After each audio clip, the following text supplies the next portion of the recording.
Okay, so we are at Lake Huantai, Laguna Huantai. It's a beautiful lake at 4,700 meters above sea level, and we're going to sample potentially the most challenging moraine for us, the most challenging deposit, because it's very young. It's what we call a little ice age deposit, so it was deposited probably just a few hundred years ago, but that's why we're here. We want to find out exactly when it was deposited, when this glacier was much larger than it is now and was covering the entire lake and was building this natural dam, which is the moraine at present.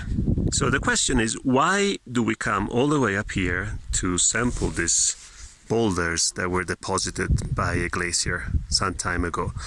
Well, the thing is that the surface of the Earth is constantly receiving cosmic rays which alter the isotope composition in the crystals of, for example, quartz. And by collecting these samples, we can then analyze them in a laboratory and identify the isotope content, and from there we can tell how old these samples have been exposed to the surface of the Earth. So in other words, how old a glacial deposit, a moraine, is.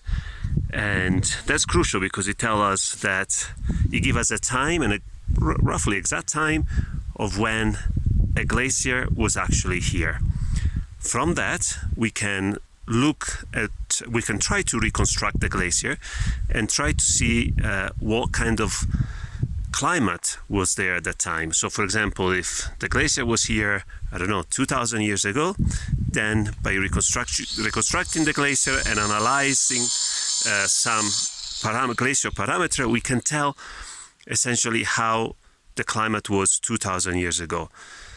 So we have a much longer perspective about climate change, which help us understanding what's going on in the present and also help us improving our prediction of the future of climate change and its impact on the cryosphere, on the glacier, on the ice and on snow.